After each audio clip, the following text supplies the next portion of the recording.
All right, everybody. Welcome to another episode of the Freezin for NFC North Podcast, episode 178. Bears center retires, plus the 2026 NFL Draft, NFC North Division team player targets.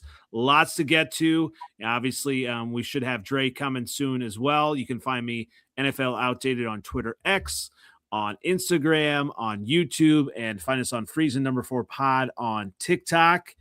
Once again, we have Miles. We're talking about drafts, so you definitely have to include you. Where can everyone find you as we get started? Hey, good evening, man. I appreciate you having me back, Andy. I always love hanging out with you guys. You guys can find me on the Pack Weekly Pod on Monday nights, 9:30, streaming live, 9:30 p.m. That is, streaming live, talking Pack. Right now, we're in the heat of draft season, so we're breaking down all the prospects and going through each position, each episode, and digging deep, man. But that is on the Packers Talk Network YouTube channel. Jump on over there and hit that subscribe button for us.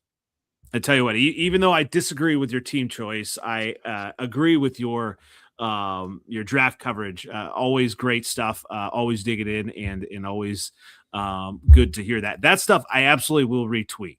That's I appreciate that, man. I really do. I got to learn about all the players that the Packers are going to miss out on the first round, which is great. I'm excited for. And another thing that is great as well is Seventh Letter. Always glad to have you. Where can everyone find you as we get started?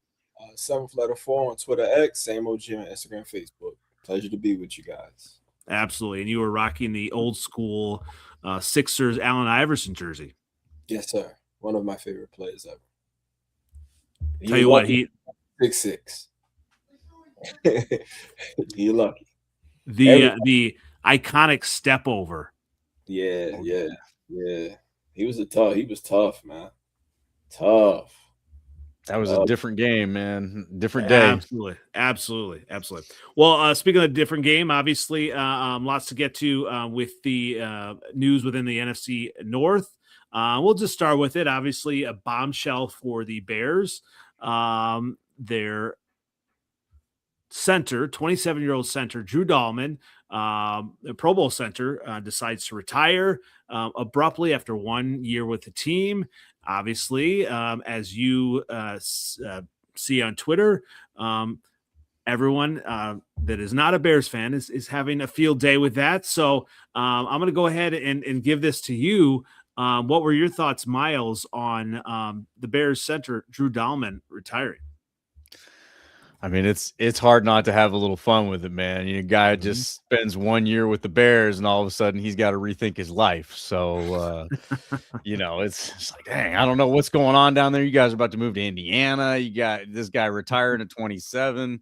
There's just all sorts of things going on out there, man. I don't know what to make of it, but I mean, after you have fun with it, it is one, you got to respect the guy's decision, and anytime a guy is going to prioritize his life over a game like that, good for him. He's made good money already, played a game that most people don't get to play at the professional level, and he probably checked his boxes and is ready to move on. I noticed he's from Stanford, so he might have had Andrew Luck in his ear, like, hey man, it might be time to step out of there, let's go do something else. So look, for Bears fans, that's unfortunate, man. It really is, because you guys already had a little bit of an uphill battle with the salary cap, and now that's a crucial position that you've got to replace. It is. And listening to Chicago radio, obviously, hearing a lot of different things, and obviously, good dude, good player, and so obviously you wish him the best. Obviously there's questions about what he's going to have to pay back as far as his signing bonus and all that, and how much he'll count against the cap now. So obviously that'll help the Bears out a little bit. Obviously he was a Pro Bowl center. He, one of the best in the game. But here in Chicago radio as well, like looking at tape, he did miss. His tape was not perfect. We'll just say that. So there were some things, they could have cleaned up, but obviously he is one of the best centers in the game. All right. So, you're right. It's going to be, tough to replace that. Now, kind of looking at it, there are some issues. Obviously, you said with the cap, And before we get to those, seventh letter, obviously I was telling you offline, I heard from a lot of Lions fans saying that, obviously the Bears window has closed now that their center retired. And I had to remind them what happened to them last year. Oh, yeah. The window's not closed. Now, are you better for it? No, but the window's not closed. Caleb got better. It's you guys got a little bit of, you've been in big games before, you won a playoff game, so more experience now. So no, the window's not closed, but you aren't a better team with that loss. No, you are not. I agree. Yeah, he obviously, the line was huge in the Bears turnaround. Obviously, Caleb Williams, relied on him. And the center, the previous year, we found out how badly needed the center was, and which in the Vikings game in 2024 was just atrocious. So center is an important position. So obviously, I know shit. Absolutely. Yeah. And that might've been part of the reason the Lions fell off, right? Without a doubt, 121%. Yes. Without Braddow and Zeitler, we are not the same at all. At all. Horrible. Don't remind me. So talking about some Bears replacements, and obviously here's kind of a list that I did find as well. So Tyler Linderbaum, my Iowa guy, we talk about, obviously, Drew Dalman is one of the best centers in the game. There are not many centers better than him. Tyler Linderbaum is there. Obviously, it's going to take a lot of money. So there's going to have to be some creative things financially. First of all, what are your thoughts on the Bears getting Tyler Linderbaum, or even the Packers? Are they looking for a center as well?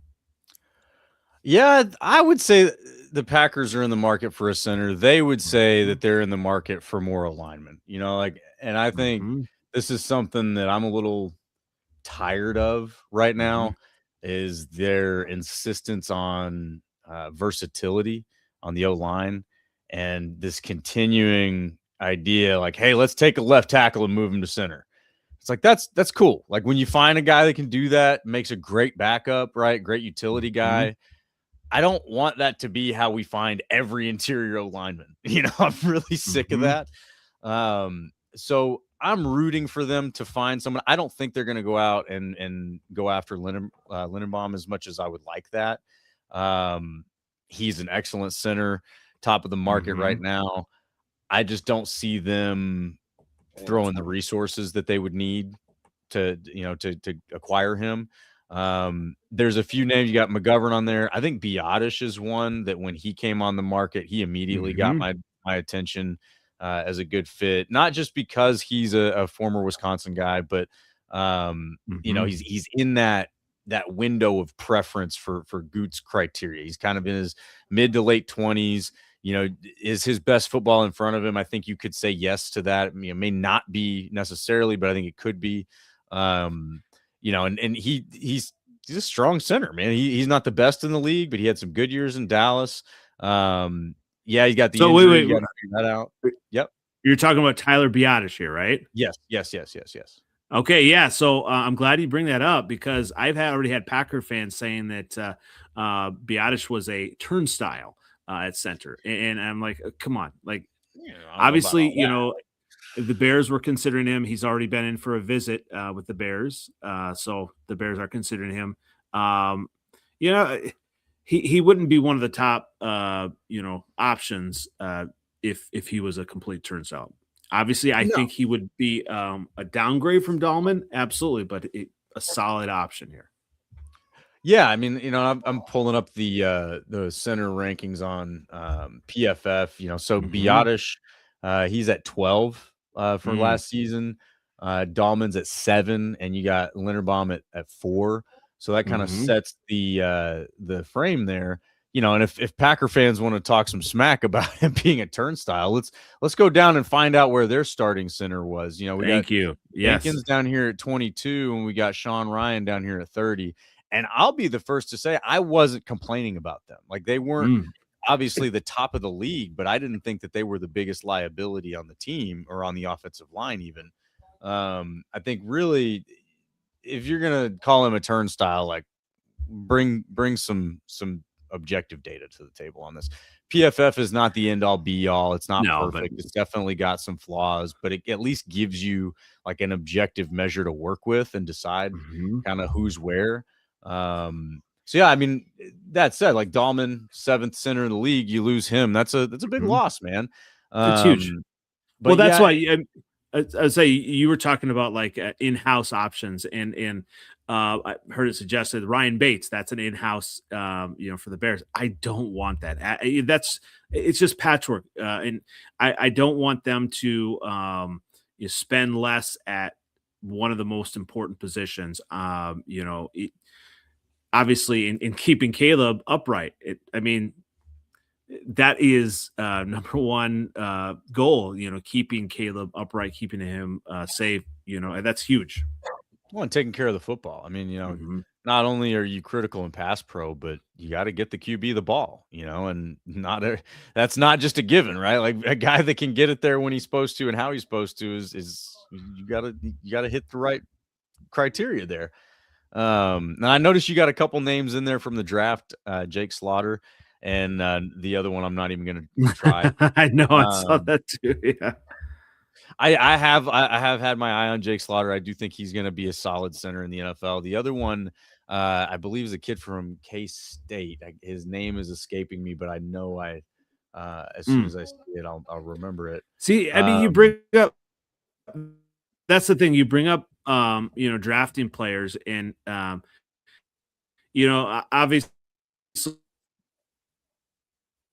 Like in and be like, this is going to be my guy and help Caleb, because you want obviously the center to especially with this team when they expect expectations to just kind of like come in day one and not have to develop. Well, and we've seen it before. Like the center QB relationship is important. The QB has to trust the center. Peyton Manning famously with Jeff Saturday.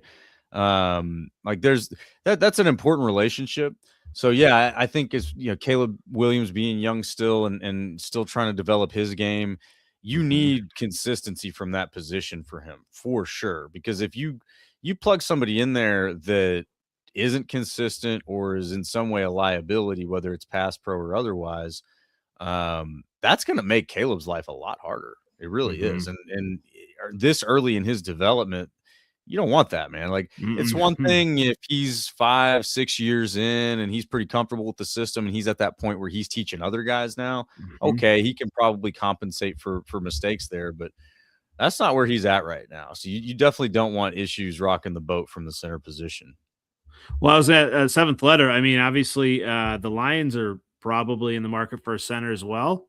Yeah, I don't know if you're gonna pay him $20 million though. So it's a lot of money, man. It is a lot of money. Receivers asking for 30. So many people see the importance of O-line, and how far you can go in the playoffs with just that, that the front, that offensive line together. Like everybody in the playoffs pretty much had a good O-line, So like everybody sees its importance again. You can turn the game into a passing game. You can do whatever you want, but if you can control those trenches and have a consistent running game, picking up 4 to 5 a carry, you can go pretty far. You can beat anybody in the NFL. You know what I'm saying? No matter how quick they're able to score, none of that stuff. If you're able to consistently control that clock, it's almost automatic. You know what I mean? Especially in November and December and January. After Thanksgiving, the best O-line start winning. That's when you see the teams start to get hot. The ones that got the O-line, the running game they start to lean on that a little more. Like you see the Bears. I attribute the Bears' success to them stop trying to throw the ball all those times and running that rock.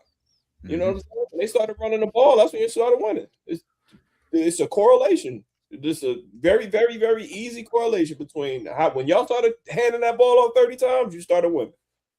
I absolutely agree. And I would say it's money well spent, for that center position, that line position, money well spent.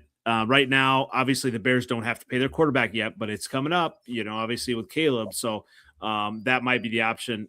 Might be obviously a tough option with paying Tyler Linderbaum all that money, but obviously, these teams are creative in how they can massage the cap, we'll say. Yeah. There's no cap. It's all fake. It's all. It is. It literally is, yo. It's so embarrassing. Like it's not a real thing. It's no such thing as a cap. It's no way in the world the Rams can just have a McDuffie today. Like, okay. Yeah, I'm glad you bring that up too. So obviously, we're kind of a Bears-centric podcast tonight, and the Max Crosby news. Obviously, the Bears are in the mix, supposedly, from reports, and maybe even the favorite to land Max Crosby. Although, there are teams that are, emerging, and supposedly, the Rams are in on it too. So I kind of went back and forth on Twitter with some people. Obviously, they're in the F them picks mode. So they've got their the Rams have their first this year and next year, right? So right. I've had some Lions fans and Packer fans say, well, hey, the Rams, they're all in. Stafford last year, maybe McVay's last year. So they're going to trade this year's pick, next year's pick. And then I'm going to ask, okay, well, the Raiders want a player. Which player are they going to go for? Now, I did have someone say that they would trade their Pro Bowl defensive end, 26-year-old. His name is escaping me right now. Let me pull it up. You talking about the Bears? No. So the Rams, that they would trade Braden Fisk maybe and the 2 picks. So I'm just kind of trying to obviously there's a lot of division. I wouldn't agree with that. A lot of division teams that don't want Max Crosby to the Bears, correct? No. I mean, I don't want it, but like I'll see your Max Crosby and raise you Micah Parsons. You know what I mean? Like I'm not worried about Max Crosby. I think honestly, I'd rather you go ahead, give up your resources. Like that's okay. The way I'd see it. Okay. Yeah, that would be my argument against Max Crosby. Obviously, number one, we have to put money towards a center. We don't have a safety on the roster right now. Linebackers. So there are a lot of there's positions of need. It's a luxury right now to get Max Crosby. I love the picks and continuing to build via draft, because maybe there's going to be a safety, and we'll talk about that kind of coming up at 25 where the Bears are at. So there's a lot of, to me, a drawback to giving those picks up, and because you want to continue to build your roster. And so if they do give up, I was thinking, to me, first round and maybe a third round, but supposedly there was a team that offered a first and a third round pick, and they were laughed at. Supposedly the Cowboys have offered 2 first round picks, but they don't want to give up a player. So there's a lot of things that go in here, but I do have to call you out, Miles. You're not worried at all by Max Crosby?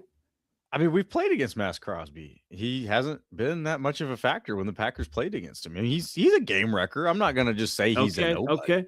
But I think the Bears have more problems. And if you go off and you get Max Crosby, then it's going to be at the expense of something else. So I agree. Yeah. Yeah, sure. Expose yourself somewhere else.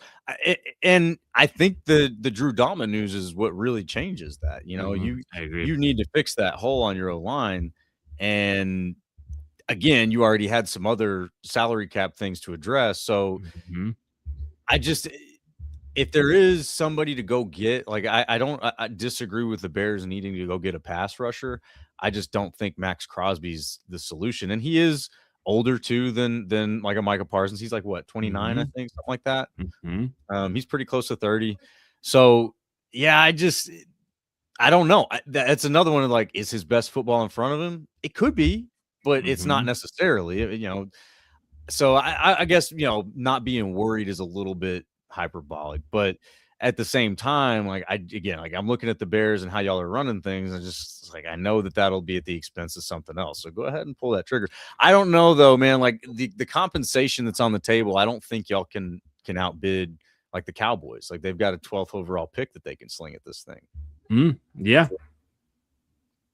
So it's when you come down to that, and again, I don't know that you want to win that battle. Like if they get him at it like cheaper than what they can get him on his current contract. They don't have to, they got him and Quentin Williams. You know what I'm saying? They immediately become better. Is it true that the Giants traded for Warner? For who? For Warner from the 49ers. Oh, I didn't see that yet. Whoa, no way. I saw some bullshit. I don't know. No way. Why they be having them? Because I don't go on Twitter. Because Twitter be lying. That's why. Oh yeah. Absolutely. There's definitely a lot of fake. Yeah, Twitter. That's not true. Okay. All right. Okay. Yeah. Here's somebody. Fred Warner is not getting traded. Stop with the fake stuff. All right. Dang, that would be something for the 49ers to agree to let him go, man. That's their heart and soul. That will make and especially I think where the Giants are at. Crazy. The Giants, I think the Giants are ascending, but I don't think they're that mode. Obviously, if you do this deal, if the Bears do this deal, obviously they think that it's all in. We're going for the Super Bowl. I mean that has to be. Yeah, that's the signal for sure. Yeah, I mean obviously the Packers did it with Micah. They thought, hey, we're going for the Super Bowl, and thankfully it didn't happen. But within the division, I did see a funny meme though that if the Bears were to get Max Crosby, that JJ's in trouble. I mean, JJ's already in trouble, but JJ who? McCarthy, yeah. You got Aiden Hutchinson, Max Crosby, and Micah Parsons, and not a great offensive line. Defense. They had the best defense in our division. So but they need an offense. They're in salary cap hell now. They're having to cut bait all over the place. So I don't know where the Vikings are going to land, man. That Greenard, man, that's good money. Yeah, off that Greenard, man, he aggravating. Get him the fuck out of here, please. Well, let's talk about that. Obviously, there's next Monday. On Monday is the free agency. All that stuff's gonna. So next week we'll probably have a lot more news on that. But we did have some player movement as well within the division already. So Seven's letter, David Montgomery looked at the Lions and he said, I want out of here. And so he was traded, and then Graham Glasgow was cut. So what are your thoughts on the Monty trade and Graham Glasgow being cut? You know what? I always like Montgomery a lot, but I felt the same way about Jamal Williams. You know what I'm saying? Mm-hmm. I felt the same way. So, James Conner got cut this week too. So, really cut? Wow. Released. Whatever. Yeah. So, whatever, if that happens, we able to get him. That's a pretty good replacement. Maybe even cheaper. So, it's where was Conner at? Arizona. That's what our office. Okay. Oh yeah, there you go. Okay. So, we got. Oh, okay. Yes. Yeah. We got ways to to replace him. Jahmyr Gibbs is probably going to get, but we do need there's some type of thunder and lightning situation going on. I love Jahmyr Gibbs, but I do think we use him too much, and injury, running back position, one of the most violent positions, in the NFL, and they don't last very long. And he's a guy that he lives off speed right now, and I don't want to shorten his career. You know what I'm saying? Father Time is undefeated. And injuries just derail everything. You're different after especially some type of leg injury. I don't want that. And the way he runs so violently. He's not a scary runner. He runs hard to be that small. So he can't keep on doing that. The Lions' current backup running back is Sion Vaki, one carry for 4 yards out of Utah. So I like but you know how you like your little, your guys. Like he plays special teams, he's good, but he always hurt. Mm. You know what I'm saying? Best ability is availability. Right. Absolutely. Right. So if he start getting more carries, he's gonna likely get hurt. He was hurt all last year. He's only been on the Lions 2 years. Last year was his second year.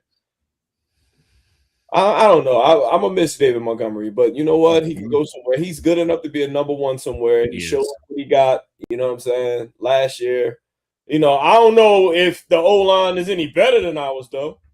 Houston. Yeah. So I don't know.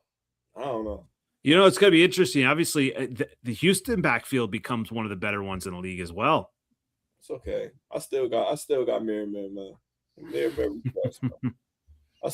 I'm totally fine seeing Montgomery leave, man. He's a good back, and he's one of those that he had a way of just like getting those yards when you could least afford to give them up. Look at this, the Houston Texans running back room right now. Woody Marks came on, obviously, at the end of the year. Joe Mixon, Nick Chubb, and David Montgomery. That is a running. Obviously, Chubb isn't what he was, and we'll see. I don't know if they're going to cut him but I mean, hey man, they the AFC. I don't care nothing about what's going on. That's fair. That's fair. Yeah, I don't care nothing about what's going on over there. Have fun, David Montgomery. Have fun. I hope you are able to get all the yards you think you deserve to have. You know what I'm saying? It's like I always said, like David Montgomery's 8-yard run is a 20-yard run for me. His 25-yard runs is to the house. Mm-hmm. You know what I mean? Like it is what it is. And that offensive line we had last year, you saw what happened when he was in the game. It wasn't the same. It just wasn't. Once he get into the second level and it's him against linebackers and safeties coming downhill, he was great. Mm-hmm. And he's a great pass catching power back. Like great. Yeah.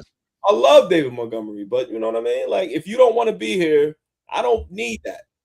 Yeah. I'm not good enough for that yet. Philadelphia good enough to handle that. And you even saw that kind of, mess up everything. So like I don't have that. The culture on my team, everybody got to work together, and there's no selfishness. I'm not gonna say that he's selfish because honestly, I feel like a football player, especially at that position, you got until you're about 30. Yeah. But he's at 27 now. Mm-hmm. Get your money, go somewhere and be effective. And AJ Brown, same thing for him. Like he he goes somewhere with a quarterback. If he was to end up on the Rams, he'd have 1,700 yards easily. Easily. You know what I'm saying? Yeah. So I can understand him wanting to especially if you're not winning. So when you're not winning and you're sacrificing, that's different. You know what I'm saying? When you're winning and you getting your little 1,100, 1,200 yards, when you are easily a 1,500-yard receiver, I can tolerate that. But when you ain't winning, he showed a little self. I saw it in his face last year. It reminded me of Calvin Johnson's face when we was losing. Like, oh, he's going. He's going. I can see it now. Only one that kept that chin high when we was losing was Matthew Stafford. I give it to him, yeah. I'm happy he stood up for himself and finally got himself traded and everything. But he used to stand in there, we get our ass whooped, and his chin up high. He's still flinging that bitch. Well, speaking of not winning, let's go ahead and talk about the Packers player movement. Shots fired, man. Always. Now, obviously, there's going to be a lot of moves that are going to become. Obviously, Malik Wilson's probably going to get paid. I don't know if he's going to be worth it. We'll see. Obviously, Emmanuel Wilson, I believe he's a free agent. Chris Brooks signed, right? So yep. He just signed an agreement today. Obviously, we'll see kind of what happens, with the offense. But good old Quay Walker has scrubbed the Packers from his social media. So it obviously some player families have said that his exit interview basically alluded to this. So what are your thoughts on Quay Walker exiting? Stage right or left? I mean, it is what it is. He was a good linebacker. I was very excited about his upside, and it just felt like maybe that didn't really materialize. I know the coaches really thought highly of him. I know Halfley thought highly of him. He probably has a good shot to end up down in Miami with Duggan running the defense down there under Halfley. But yeah, it just is what it is. He was never like, the warmest Packer player ever anyway. You rarely heard from the guy. His rookie season, he had kind of a temper and he worked through that. Appreciate his service. And at this point, the way that they've addressed the linebacker position up to now, like I trust that they're going to backfill and find somebody else. And, you got Cooper in there. He's the guy that I don't want to lose.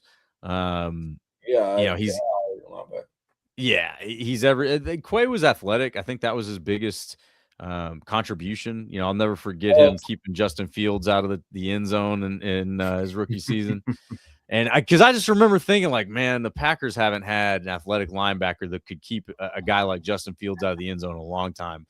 So, or if ever. So, there was some highs. I enjoyed, watching Quay a little bit. I'm not like heartbroken about it. It's interesting, and I think maybe a little bit of a caution to anybody else who's looking at Quay going, we should have him. This time last year, Goot's tune was, we love Quay Walker and we want to get him locked up long term. So that went south fast, man. I don't know, if that was because of how the organization treated him or vice versa. I don't know. You just don't get a whole lot of information from that player ever. So it is what it is. Appreciate your service, Quay. And there's some pretty good linebackers in this draft, so we'll see. Yeah, and obviously, draft stuff's going to be coming up as well. So I want to talk about that in a second. Also wanted to talk about the potential, top free agent get for the Packers. The chatter is that they are all in on Cowboys kicker Brandon Aubrey. I mean, like that, doesn't it? I mean, if Brandon Aubrey is the number one free agent get for the Packers, I mean, Packer fans aren't going to be happy, are they? Oh, are you kidding me? Yeah, he's good. Hell yeah, brother. He's good, yeah, but you got to do more than just a kicker, right? I'm gonna tell you this, man. Hey, wait. We would have been in 2014. We would have been 13-3 if we had a kicker. Kickers are so very important, yo. So absolutely very important. Like just having Bates in 24. Like, so he won games for us all by himself. All by himself, the kicker. That is he did important. He's a weapon. He is. Absolutely. Yeah, he's a weapon. That's different. All right. Like, that's not a kicker. That's a weapon. Andy, I know you watched the Packers-Bears game. I did. I did. Quite intensely. McManus was 0 for 2 on field goals and 3 for 4 on extra points, which means if we had Brandon Aubrey, the tables be turned right now, sir. Like, we would not be talking about what y'all did to the Packers. We'd be talking about what the Packers did to you. He's a weapon. He's a weapon. So if that's your biggest get for the Packers in free agency, you're fixing a problem. Yes. You absolutely know I'm gonna light the Packer fans up if that is their that's fine. Prize free agent acquisition. You just better beat them when you see him. Yeah, that's right. Hey, I'm enjoying this now that the Bears currently own the Packers, and I love it. Obviously, now that you're here, Miles, talking about Green Bay Packer Bears stuff. I mean, it's still going on Twitter, and it still will go on. What I love about the banter is I think the Green Bay Packers are only fans that continue to go further and further back to try to prove their point of how good they are in the present. It's absolutely astonishing. But hey, I give credit to Packer fans for continuing the bit. It's a bit, right? Like, come on. Like, right now, no one cares about wins in the 90s, the 60s. Packer fans, just stop it. You would if they were yours.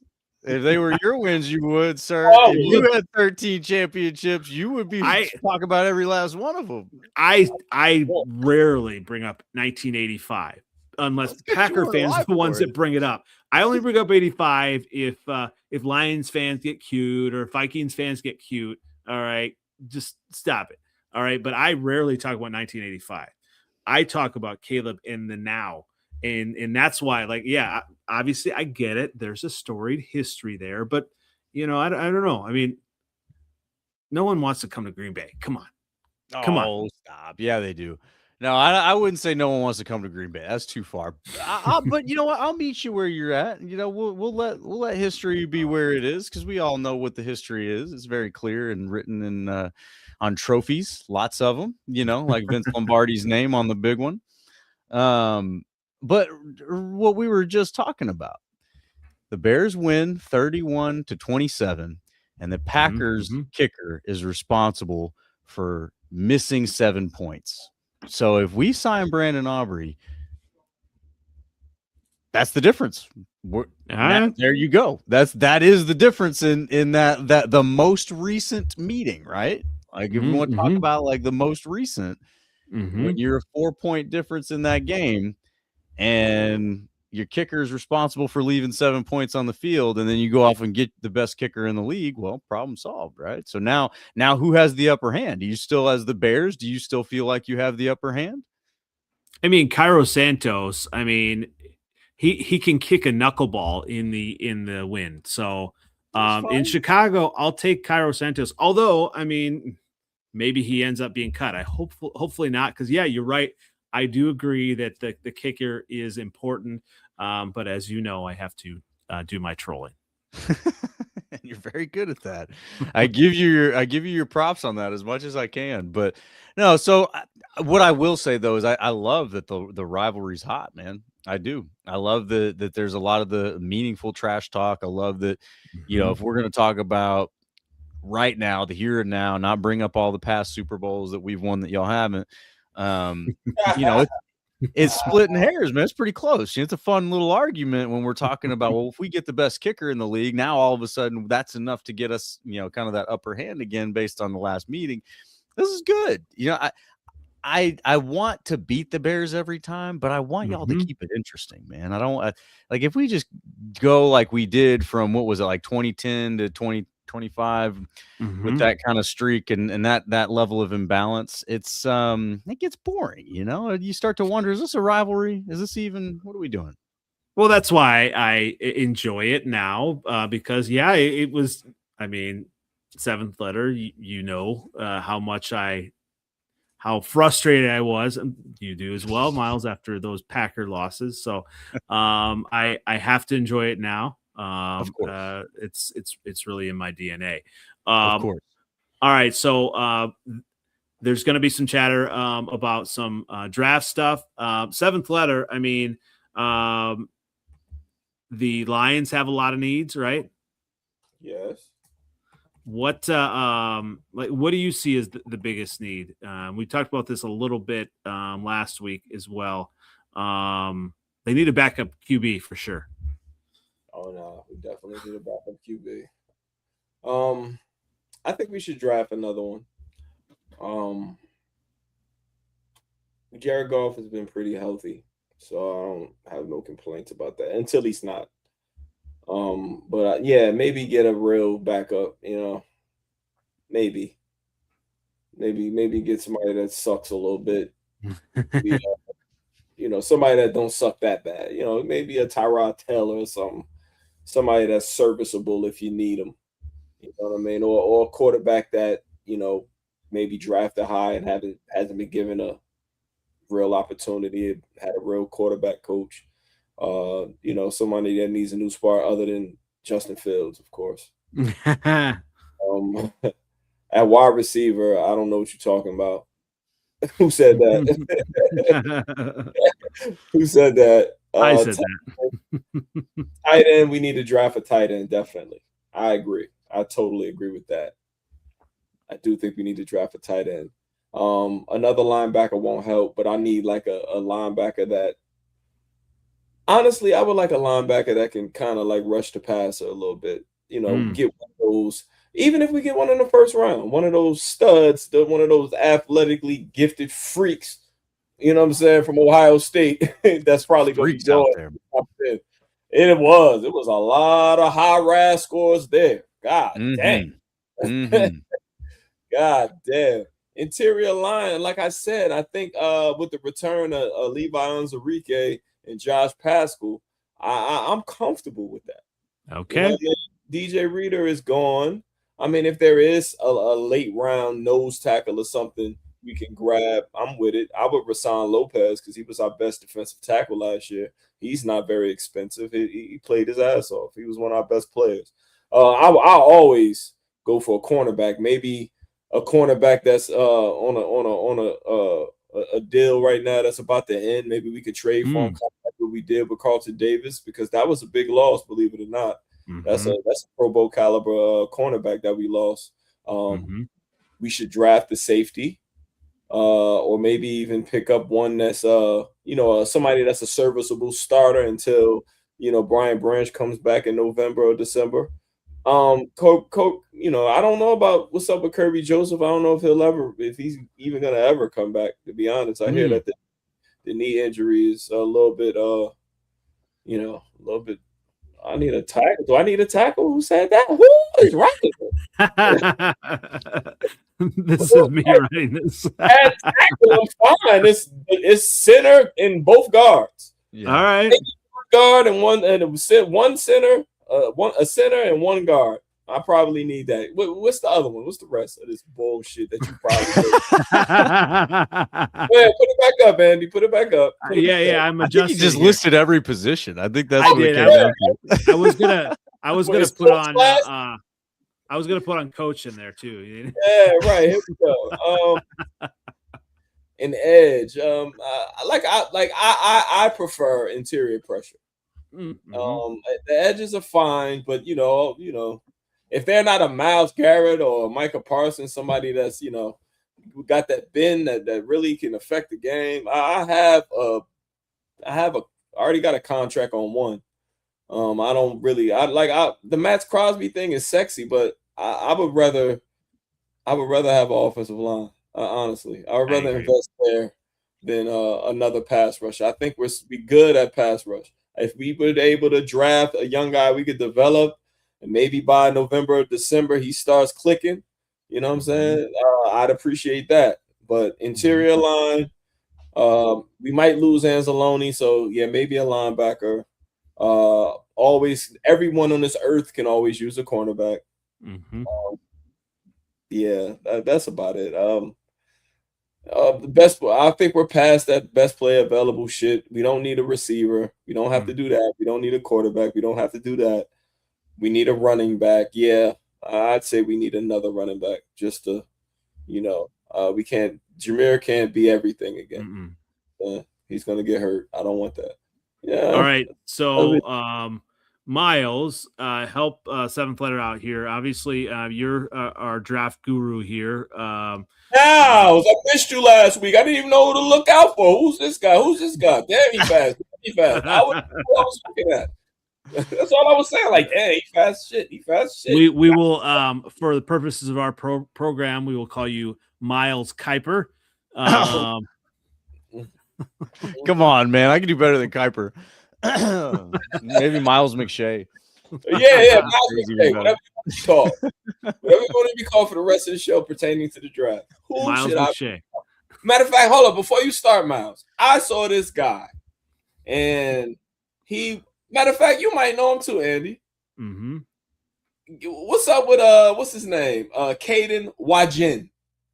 Caden Weechin. Oh, yes, all time. I'll let the Iowa guy go first, but I do have something to say about his Shrine Bowl performance. Yeah, all-time leading kick returner in Iowa history, which he passed Tim Dwight on touchdowns. Tim Dwight, obviously. The great white kick returner. Oh yeah, I like Tim Dwight play. Yeah.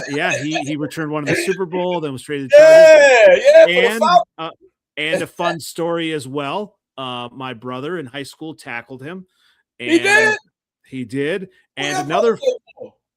high school All right, football. Let's talk about Tim Dwight. Oh, okay. Yeah, we're talking about Tim Dwight. And obviously it's about me too. So another connection to Tim Dwight. I went to Iowa when he was there, and I saw him out at the bars with two women on his arms. And I said, "Hey, my brother tackled you once." And he just kind of like scoffed and walked away. So yeah, so that's my Tim Dwight story. Tim Dwight, right? That's what we saying. No, Tim Dwight, one of the best Iowa Hawkeyes. And for Caden Weegett, like he is just he's a wizard back there as far as returning kicks, which he may reinvent kind of what it is, because obviously now it's changed from what Devin Hester did and all that. So Weegett, he's a solid player. I don't know where you're gonna. I mean, you could probably do some gadget things with him. What are your thoughts on him, Miles? His vision is like, that's what it is. That's the X factor for him. He's a good athlete. He's not a great athlete. He's obviously not a big guy. You look at his receiving stats at Iowa, you're like, wait, why is this guy even in front of me right now? This is insignificant. And then you look at his return stats, your jaw hits the floor. Wait, what? And so I actually did get a chance. So in the Shrine Bowl game, he took one of the kickoffs, and I stood directly behind him in the end zone just to watch. What is Love it? that. And he damn near broke that thing, man. He took it side to side and found a seam, and he was one tackle away from taking it all the way. His vision is elite. And it won't make sense. It doesn't make sense. When you watch it on the film, it's like, how is this guy doing this? And it's just, he's got elite vision. He sees those blockers and where they're going to line up, and he knows exactly where to take it. So something I can get in the 6th or the 7th round, you think? Yeah. Well, the problem with him is he's a returner. You're not drafting him to be a returner receiver.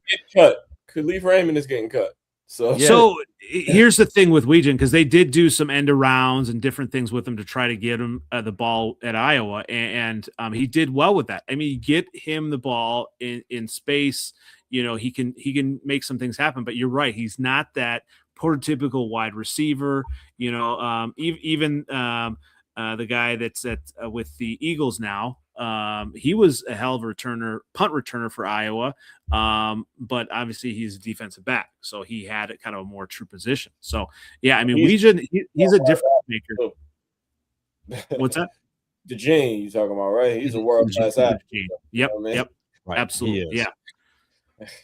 But no, Weegett, he's a hell of a returner. And I was watching him going like, hell yeah, I'd love to have him on the Packers, but there's just no way. It's not going to happen. He's not going to make it as a receiver, and he won't make it as a DB, and they won't bring a guy that's just a returner. Unless they try to make him into a running back or something like that, You could maybe pull that off. Yeah. Yeah.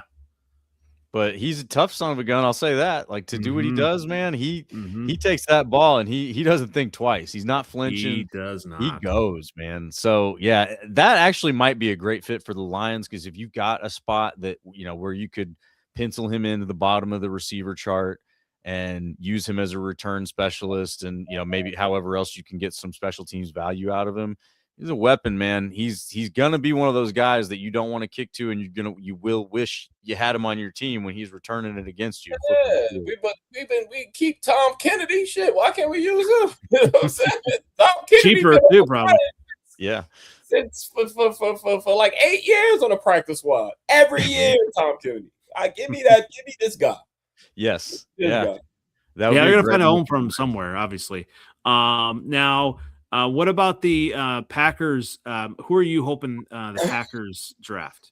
Well, it's funny because I think the three of us are talking about similar positions. There's some overlap between what we want. I'm personally, the cornerback room is one that I've got my eye on. Last year's cornerback draft class was not good. It was just there was just not options out there. And you look around, and there was only a couple of guys that stood out this year. The guy that got drafted by the Cardinals, and he was the one that you weren't sure of because of his injury. So the cornerback class last year was just not good. This year, it's good.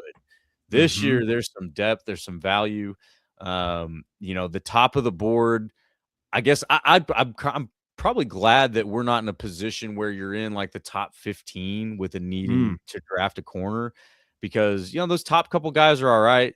You got the kid out of LSU, but even the kid out of Tennessee, the next one, like Delane, yep. Yeah, man, he looks great. I don't think you need to second guess him, but he'll go in the top 10, I'm sure. But then you get to the next one, McCoy out of Tennessee, and it's like he's been hurt, man. Like he's a huge question mark. And I see that he's highly coveted by scouts and the media, but I wouldn't want to roll the dice on that. Like if you're drafting that high, I would want something that's a little bit more certain. So the value that's lower in the draft, I'm talking like second to probably fifth round for corners, is going to be really good, I think. Terry, I'm about to go to jail, so I need a cornerback. Hey, but you got to respect it, man. He took matters in his own hands. That was great. Terry Arnold? Yeah, just dumb shit. That was dumb, but I admire his gumption, man. He's like, "Oh, you're gonna mess with me? All right, I got it. I'm gonna mess with you too." Call the police. They ain't doing nothing. Yeah, it's crazy. Tennessee, they had Jermod McCoy. They have also got Colton Hood, Avian Terrell out of Clemson, Malik Muhammad, Texas, Keith Abney out of Arizona State. Yeah, so I mean, a lot of these are second or third round picks. So obviously they may be in there in the mix for the Packers once they draft. Well, and the Packers are very specific with their cornerback criteria. So guys like a guy like a D'Angelo Pons from Indiana, who has all the production, tested fine, really well. I shouldn't say fine. He tested really well at the combine. He's 5'9". Like he's just like the Packers aren't going to draft a 5'9" corner. I think he's like 165 pounds or something. Yeah. He's a small dude. He's great player. I mean, when you watch him, and you don't know his measurables, he's a fantastic player, but he's a guy that like, he's just not going to be on their radar. But yeah, I mean, you can go pretty far down the list. Even, you got guys like a Keontae Scott from Miami. You got Chris Johnson is a really popular mock draft for the Packers out of San Diego State. He's the stereotypical 6 foot 190. Had a really good year this year, graded well, tested well. I mean, he's a solid pick, and Dane Brugler's got him down in 56. That's a second round guy that you're looking at. And, you got Igbinosun from Ohio State. He's in the second round projections. Dalen Everett from Georgia tested really well. He's in like that second, maybe even third round. You can go pretty deep and still find really good value in that cornerback class. I'm very interested in Tre'Davious Stukes from Arizona. He's a hell of an athlete. So yeah, there's a lot to like about this cornerback class, and you can go pretty deep in it. But yeah, so all of us, I think, will be happy about that. I want to see 2 of these guys get drafted by the Packers, at least 2 of them. Yeah, they're gonna need it. All right, say that. What was the question? How many picks y'all got? Oh, that's a good question. Because we got a few compensatory picks. Hang on a second. I'll pull. We talked about that last week. How the Bears should have a compensatory pick. Why the fuck why everybody else get compensatory picks? I don't never get one. I don't understand that either. All right, hang on. Last year, they've got a total. The Packers have a total of 8 picks, including compensatory in the 7th round. So that their first is the second round at number 52 overall. So we got 52, 84, 120. Yeah. So I mean, they got a decent amount of picks, but they're all. I mean, you're gonna have to hit some home runs late in the draft, which we have. Right. Yeah, I mean, the Packers have done that. They just not in the first round. Yeah, that's fair. It's fair criticism, totally fair criticism. But we're talking about compensatory picks. Rasheed Walker is a free agent. We got him as a 7th round pick, and now we could get a 3rd round pick next year, a compensatory pick for him. So you're talking about you drafted a dude in the 7th round, and you got 4 quality years of him starting at left tackle, and then he's going to walk, and you're going to get a 3rd to 4th round pick for him.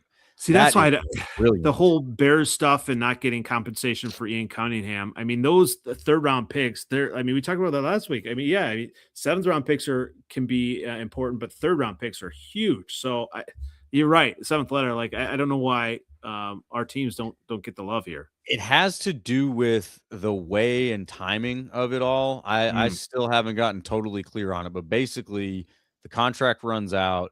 I believe it, the way it is you don't get a compensatory pick for a guy you cut or release. It's that their contract ran out and you didn't resign them. And then they have to sign with another team, and they have to sign the pick is determined by the amount of money that they sign for and the amount of plays they play. So next year the Packers actually stand to potentially get a lot of compensatory picks with Malik Willis, Rasheed Walker, Romeo Doubs. Those three could net you 3 third-round picks. So what you're telling me, Miles, is the Packers are rebuilding. No, no, I'm telling you, the Packers are always focused on return on investment. Tell you those are some big losses, but I mean, if you're handed 3 additional third-round picks next season for that, that's serious compensation, man. What? Yeah. That's startup. Yeah. And that's trade up material. If I've got 4 third-round picks, I believe you can't trade your compensatory picks, or there's something around that. So, but if I've got that and I've got I've got 4, I can package one of them and I can trade up. So there's a lot there. And then, there's 4, the Quay Walker, he could net you a 4th-round pick, I think is what it is his potential as far as the market that he's got. So there's a lot there that the Packers stand to gain with the compensatory thing. But yeah, it's interesting though, because it can be kind of an afterthought, but if you do it right, it's like, damn, man, that's a lot to gain. I tell you, obviously, I give the Packers fans a hard time, but I do feel like they've done a lot of things right, within the free agency, or, not free agency, but just within the draft. They've drafted well later on in the draft and continue to stay relevant and stay up there. So we did talk about offline a little bit, obviously, how the Bears need a safety. So I wanted to kind of go there. So obviously there's some solid safeties in the draft. If the Bears do not trade for Max Crosby and they stay at 25, safety could be where they go in this pick. Tell us a little bit about the safeties in this draft. Well, there's the very obvious Caleb Downs at the top of the class, just a ridiculous athlete. There's the rumors about him potentially having a degenerative ACL, which I believe is the same thing. And his name is escaping me, but the corner from Michigan that got drafted by Arizona last year was the same thing. And he ended up having a pretty good rookie season. But I also have heard that those rumors have been shut down, that there was some mild medical concerns that arose, and then others kind of shut that down. So I don't imagine Caleb Downs is going to be within the Bears' reach, but a hell of a leader in the class here. Dylan Thieneman is the next one from Oregon. Now he's at 15 on Brugler's overall big board. I think he's kind of been all over the place as far as projections go. I've seen some projections have him in the middle of the 2nd round. Others have him in the middle of the 1st. This one, even when I'm looking at him, at 3rd round pick, possibly. Yeah. So he's been all over the board as far as projections go, but I think he's a hell of a safety, man. If you go watch some of his film in Oregon, he had a really great season. He tested really well at the combine. He's a great athlete. He looks a lot like Cooper DeJean, not just because he's white. It's just that's what comes out to you. They're very similar, very aggressive type guys, good zone coverage.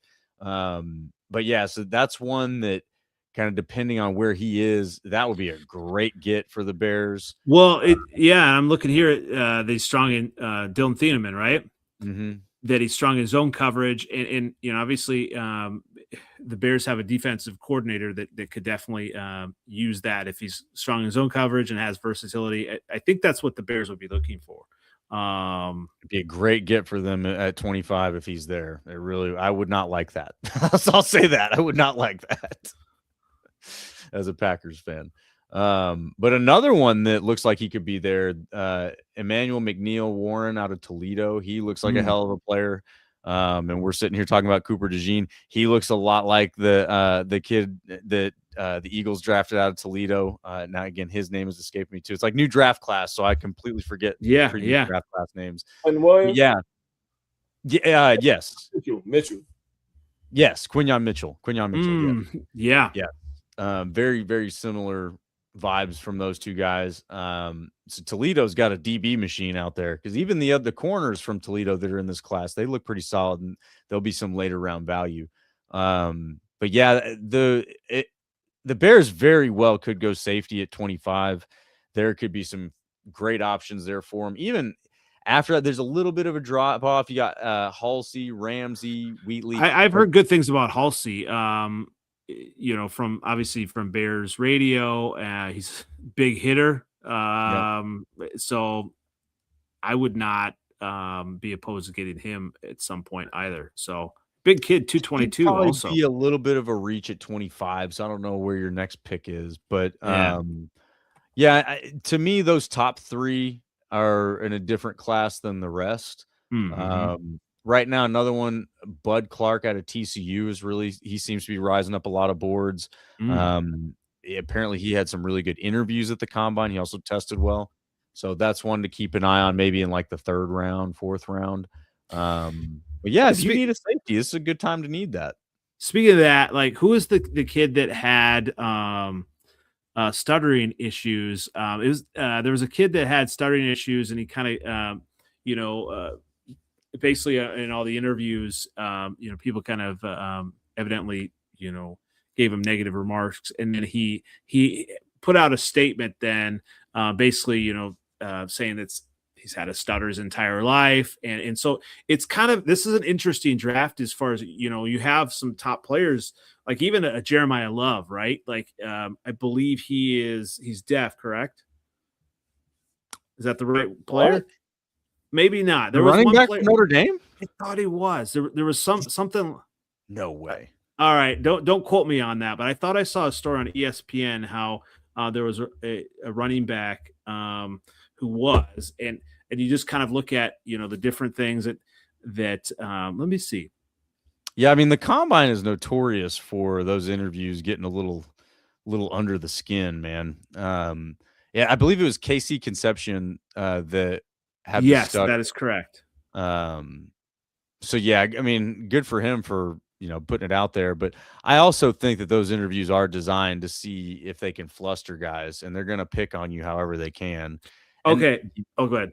Sorry, I actually wanted to amend what I said, because I did see a story on this, but Jeremiah Love actually was diagnosed with autism as a kid, so that's what it was. Sorry. Interesting. Okay. And actually, that helped kind of focus on football. What were you going to say? 7th letter. I got Jamison Williams already. I don't need no more autism on my phone.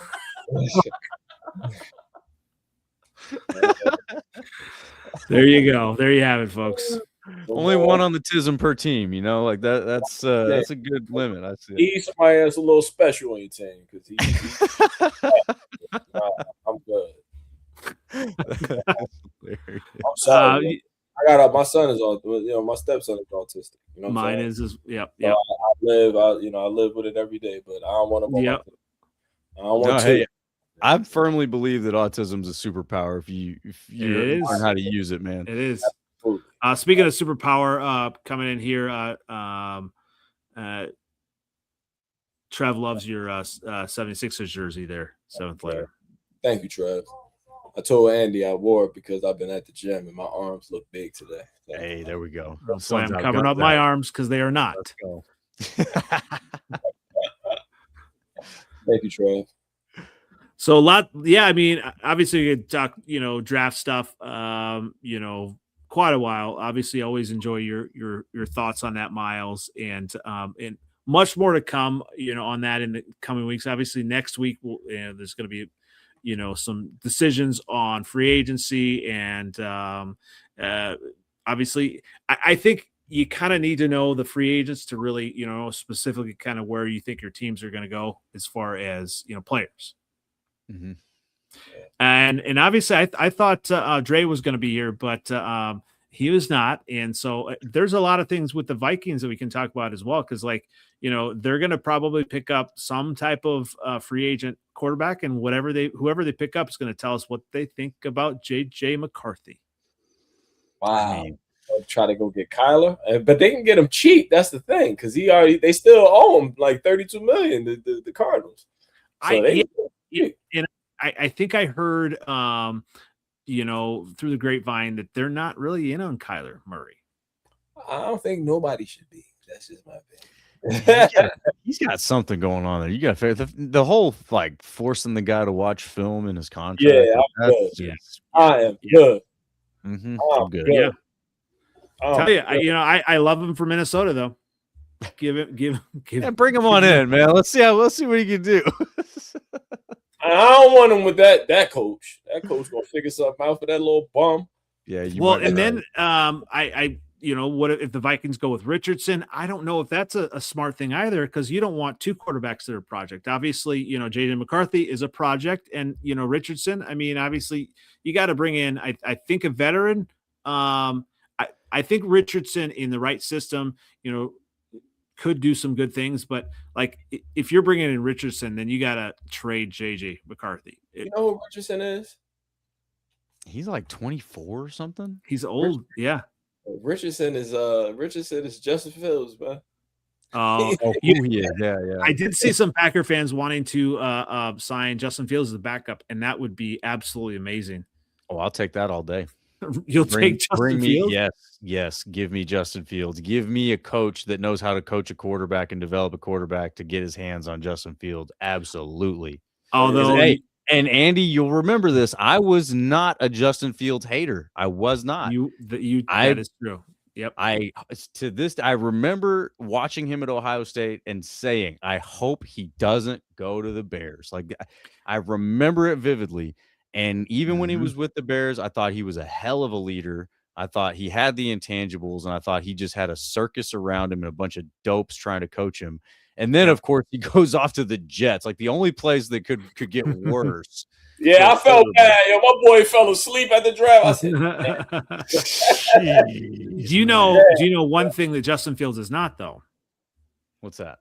He's not a closer. He's not a closer, and neither is LaFleur. So neither one of them are closers. So well, I can't fight that. I have that total grievance absolutely right now. So yeah, fair enough. But no, I'd love to see if they could give Justin Fields the old Malik Willis treatment and turn him around. I mean, Malik Willis, when they traded a 7th round pick for him, he was not thought of as the way he is now. They thought that he was pretty much a lost cause.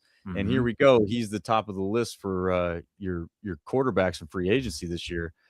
My question is for the Vikings, like if you're going to go out and get a veteran, like Malik Willis at the top, Aaron Rodgers is going back to Pitt, Daniel Jones is going to figure out a way to stay in Indy. The next one comes up is Russell Wilson, Marcus Mariota, Tyler Huntley. I mean, like, I don't know. Like, who are you pairing? Yeah. Who are you pairing McCarthy with to stabilize him? That's the problem. I don't think any of those offer stability. And Kirk Cousins want to get paid with his booty ass again. Come on, yo. Get out of here. You done robbed all these teams, you bum. The greatest comeback story of all time. The greatest comeback story of all time if Kirk Cousins was going to come back to Minnesota and lead them to their first Super Bowl championship. Poor Shelby, yo. Poor Shelby. He gonna play. So he gonna give Justin Jefferson gonna have all them catches and touchdowns and shit, and she gonna feel like they back all for him to be a bum with it all. Oh, I feel so bad for that girl, yo. She be really hurt on Sundays. Like, she does. Like, I feel it. I understand. Yeah, absolutely. All right. Well, I definitely appreciate lots of great stuff tonight and lots of great stuff to come. Appreciate everyone tuning in. You can find me on NFL Outdated on Twitter X, on YouTube, on Instagram, and find us on Freezin #4 pod on TikTok. And always, love having you on. Miles, what do we settle on? Miles Schefter? Oh man, I can't take Schefter. He's a clown. And I won't like open up that whole file, but after what he did with Aaron Rodgers back in 2021, his days at Green Bay are over. Oh my God, get out. I will never see Schefter the same after all that garbage. Hey, I have actually at the draft, I got Schefter to sign my football. So I got that in a case. So is he like a cool dude to interact with? Oh yeah, super cool. Okay. I mean, I think they live for that, right? Like for them to be the celebrities, right? That's what they live for. So absolutely. All right. So obviously love having you on. How about Miles Mayock? How about that? I always respected Mayock. I thought he was pretty good. Just not as a GM. Not as a GM. He's awesome on NFL Network. Like, when he's talking about the draft and all that, like I like him. I do. He was on NFL Network back in the day. Before Mayock was the best one to listen to, man. Yeah, all right, Miles Mayock. Where can everyone find you, sir? You guys can find me on the Pack Weekly Pod on the Packers Talk Network YouTube channel. Check us out. Subscribe. This Monday night, 9:30 p.m. We're streaming live talking about quarterbacks and running backs in this year's draft class. So if you got a quarterback or a running back need, come hang out and see what we got to say. We're going to dive in pretty deep. We're going to go all the way down the list on these prospects in this class. So buckle up. Tell you what, there's an interesting one from Baylor as well. The connection. I was actually going to bring him up, but we'll definitely talk about quarterbacks and stuff coming up. So, the good old Pirate coach from Texas Tech and Washington State. That's his last quarterback. Oh, okay. I did not realize that. He was a backup. And the name is escaping me at the moment. Robert Sawyer.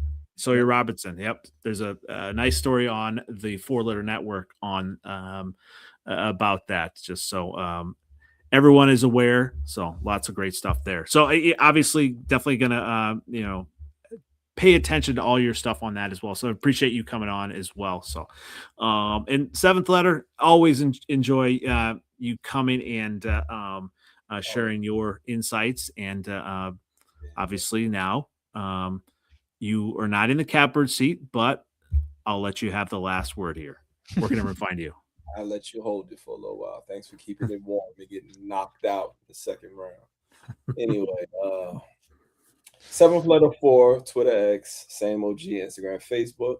Always good to see you, gentlemen. It's supposed to warm up this weekend. Well, at least Monday for us. Mm-hmm. So I want you guys to go outside, get some fresh air. Andy, go to the whatever you do on Saturdays, the winery or whatever. I don't know. But y'all be safe, man. It's always good to see y'all, man, for real. Absolutely. You too, man. You too. Once again, it's the Freezin for NFC North Podcast. We will catch you again next Wednesday, 9:30 CST. Have a good night, everybody. All right, y'all. Go Pack, go.